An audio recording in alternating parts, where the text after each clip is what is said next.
Америкаға 10 жылдық визаны қалай алуға болады, түсіндіремін.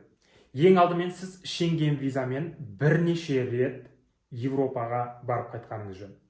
Бұған қосымша Дубай, Қытай, Жапония, Австралия, Ұлыбритания, Бразилия, Канада сияқты ірі елдерге саяхаттағаныңыз дұрыс.